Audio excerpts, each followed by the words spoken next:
कोई नहीं जो मन शीतल होए, या आपा को डारी दे दया करे सब कोय। ओम नमो नारायण। आप सभी का मेरे YouTube चैनल पर हार्दिक स्वागत है। भगवान श्री नारायण आप सभी की इच्छाएं पूर्ण करें, आप सभी के दुख दूर करें। आइए जानते हैं साल 2022 में माघ मास के शुक्ल पक्ष की एकादशी के बारे में और कथा के बारे में।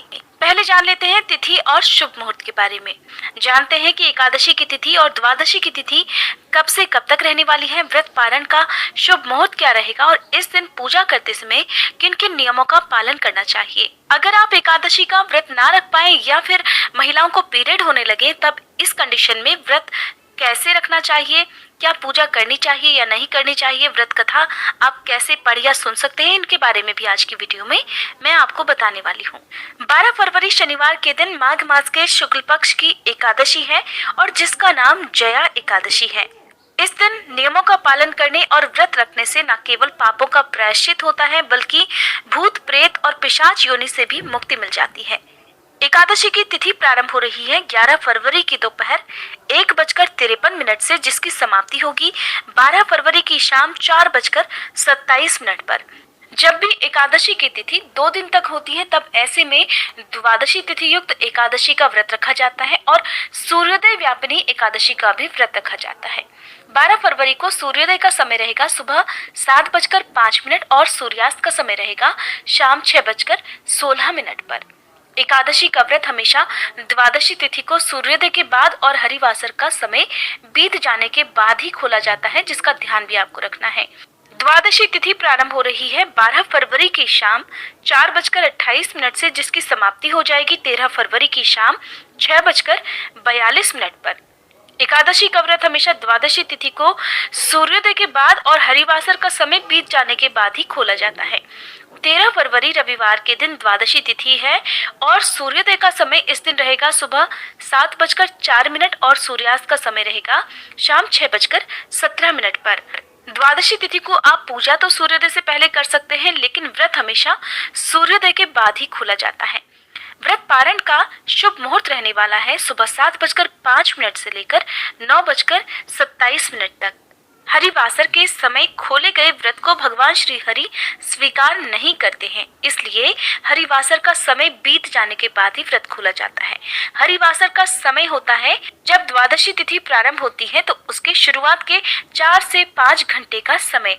इसलिए जब 12 फरवरी को आप व्रत रखेंगे तो रात के समय ही हरिवासर का समय भी बीत जाएगा और अगले दिन शुभ मुहूर्त में आप व्रत खोल सकते हैं। आइए पहले सुनते हैं जया एकादशी व्रत की कथा, इसके बाद मैं आपको बताऊंगी संपूर्ण पूजा विधि के बारे में। पौराणिक कथा के अनुसार एक बार देवराज इंद्र की सभा में उत्सव चल रहा था। देवगण, संत, दिव्य पुरुष सभी उत्सव में सम्मिलित थे। उस समय गंधर्व गीत गा रहे थे और गंधर्व कन्याएं नृत्य कर रही थी। इन्हीं गंधर्वों में एक माल्यवान नाम का गंधर्व भी था, जो बहुत ही सुरीला गाता था। जितनी उसकी आवाज सुरीली थी, उतना ही उसका रूप भी सुंदर था। दूसरी ओर गंधर्व कन्याओं में एक सुंदर पुष्यवती नाम की नृत्यांगना भी थी। पुष्यवती और माल्यवान एक दूसरे को देखकर सभा में अपनी सुध-बुद्धि खो बैठे और अपनी लय और ताल से भटक गए, जिसके कारण देवराज इंद्र उनसे नाराज हो गए और क्रोधित होकर उन्हें श्राप दे डालते हैं कि स्वर्ग से वंचित होकर तुम दोनों अब मृत्युलोक में पिशाचों का जीवन भोगोगे। श्राप के प्रभाव से वे दोनों प्रेत योनि में चले गए और दुख भोगने लगे। पिशाची जीवन बड़ा ही कष्टदायक था। दोनों बहुत दुखी थे। एक समय माघ मास के शुक्ल पक्ष की एकादशी का दिन आया। पूरे दिन उन दोनों ने सिर्फ एक बार ही फलाहार किया था। रात में भगवान से प्रार्थना कर अपने किए पर पश्चाताप भी वे दोनों कर रहे थे। इसके बाद सुबह होने तक उन दोनों की मृत्यु हो गई। अनजाने में ही सही, लेकिन उन्होंने एकादशी का उपवास किया, जिसके प्रभाव से उन्हें प्रेत योनि से मुक्ति मिल गई और वे पुनः स्वर्ग लोक को चले गए। इस प्रकार जया एकादशी के दिन व्रत रखने से व्यक्ति को भूत प्रेत पिशाच आदि की योनि से मुक्ति मिलती है, पापों का प्रायश्चित हो जाता है और भगवान श्री हरि की कृपा से मृत्यु के बाद मोक्ष की प्राप्ति होती है, जिससे बार बार जीवन मरण के बंधन में नहीं बंधना पड़ता। आइए अब जान लेते हैं पूजा विधि के बारे में। सबसे पहले तो जान लेते हैं कि अगर महिलाओं को व्रत के दिन पीरियड होने लगे तब किस प्रकार पूजा करनी चाहिए, क्या व्रत बीच में अधूरा छोड़ देना चाहिए। तो देखिए, व्रत तो आपको रखना ही चाहिए। जितनी भी संख्या में व्रत रखने का आपने संकल्प लिया है उतनी संख्याएं पूरी होने के बाद ही एकादशी का उद्यापन किया जाता है। लेकिन जितने भी व्रत में आपको पीरियड्स हुए हैं उतने व्रत आपको शुद्ध अवस्था में रखने के बाद और व्रतों की संख्या पूरी हो जाने के बाद ही उद्यापन करना चाहिए। एकादशी के दिन, क्योंकि देखिए पीरियड्स की अवस्था में पूजन सामग्री को या भगवान की मूर्तियों को छूना पाप माना जाता है, इसलिए आप मानसिक पूजा इस दिन कर सकते हैं। अपने नाम से आप किसी और से, अगर परिवार में कोई सदस्य है तो उनसे भी पूजा करा सकते हैं। अगर ऐसा नहीं है तो आप केवल मन से आप मंत्रों का जाप करें, भगवान को नमन करें, प्रणाम करें और क्षमा याचना जरूर करें। व्रत की कथा आप दूसरे से सुन सकते हैं या मोबाइल वगैरह में भी आप सुन सकते हैं। इस तरह से आप नियमों का पालन तो एकादशी का अवश्य करें, लेकिन खुद से पूजा ना करें। जो कोई भी एकादशी का व्रत ना रख पाते हो तो उन लोगों को चाहिए कि वो सुबह स्नान करने के साथ ही साफ स्वच्छ पीले वस्त्र धारण करके विधिवत पूजन करें और व्रत की कथा अवश्य पढ़ें या सुने, आरती करें, क्षमा याचना करें और एकादशी के कुछ नियमों का पालन करें। जैसे कि एकादशी के दिन शुद्ध सात्विक भोजन ग्रहण करना चाहिए, नाखून, बाल इत्यादि नहीं कटवाने चाहिए, घर में चावल का प्रयोग नहीं होना चाहिए, किसी भी प्रकार का तामसिक या मांसाहारी भोजन का ना तो आपको सेवन करना है और ना ही खुद घर में लाना चाहिए। ऐसे भक्तों को भगवान श्रीहरि को भोग भी लगाना चाहिए और भोग में आप उन्हें तुलसी दल अवश्य अर्पित करें। एकादशी का जो व्रत होता है उसके नियमों का पालन करना बहुत कठिन होता है, इसीलिए सबसे कठिन व्रतों में से एक व्रत माना जाता है एकादशी का। लेकिन जितने ही इसके नियम कठिन हैं उतना ही इसका पुण्य जल्दी प्राप्त होता है और मनोकामना भी उतनी जल्दी ही पूरी होती है। एकादशी का व्रत रखने वाले भक्तों को एक दिन पहले ही तुलसी दल तोड़कर रख लेने चाहिए। महिलाओं या कन्याओं को अपने सिर के बाल भी एक दिन पहले यानी कि दशमी तिथि को ही धो लेने चाहिए और दशमी तिथि को ही अगर आपके घर में फूल हैं, वही फूल आप भगवान को अर्पित करते हैं तो उन्हें भी आप एक दिन पहले ही तोड़कर रख लें, क्योंकि एकादशी के दिन किसी भी प्रकार की फूल, पत्ती या वनस्पति को तोड़ना पाप माना जाता है।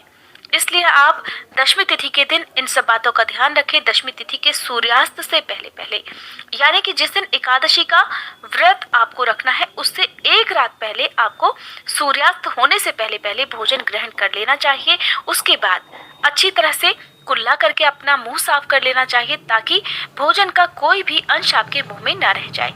दशमी की रात को सोने से पहले भी आपको एकादशी व्रत का संकल्प लेना चाहिए कि आप एकादशी व्रत का सच्ची श्रद्धा और निष्ठा के साथ पालन करेंगे। फिर अगले दिन यानी कि एकादशी के दिन आपको ब्रह्म मुहूर्त में उठकर स्नान करना चाहिए, साफ स्वच्छ वस्त्र धारण करने चाहिए, अगर हो सके तो पीले वस्त्र धारण करने चाहिए। यहाँ तक कि पूजा में भी भगवान श्रीहरि को पीले फल, पीले फूल, पीली मिठाइयाँ ही अर्पित की जाती हैं, क्योंकि पीला रंग भगवान श्रीहरि को बहुत ही प्रिय होता है। भगवान श्री हरि की पूजा करने से पहले आप सूर्य देवता को जल अर्पित करें, फिर अपने मंदिर में गंगा जल छिड़ककर पवित्र कर लें। एक चौकी पर साफ पीला वस्त्र बिछाकर उस पर भगवान श्री हरि और माँ लक्ष्मी जी की तस्वीर की स्थापना करें या मूर्ति की स्थापना आप कर सकते हैं। अगर भगवान श्री हरि की मूर्ति नहीं है तब आप भगवान कृष्ण की भी पूजा कर सकते हैं। वैसे भी माघ मास में भगवान कृष्ण की पूजा अधिकतर की जाती है, आप इस दिन भगवान कृष्ण की पूजा भी अवश्य करें। फिर भगवान श्री हरि को चंदन का तिलक लगाएं, पीले फल फूल उन्हें अर्पित करें, पीले वस्त्र उन्हें अर्पित करें। इसके साथ ही आप माँ लक्ष्मी जी की पूजा करें, माँ लक्ष्मी जी का श्रृंगार करें। माँ लक्ष्मी जी को लाल कुमकुम का तिलक लगाने के साथ ही उन्हें लाल फूलों की माला अर्पित करें। कहते हैं कि भगवान श्री हरि के साथ साथ जो भी भक्त माँ लक्ष्मी जी की पूजा करता है उनके घर में कभी भी आर्थिक समस्याएं नहीं होती। उनके घर में धन में और व्यापार में और हर आर्थिक क्षेत्र में जो भी जीविका आप चलाते हैं उन सभी में बरकत होती है।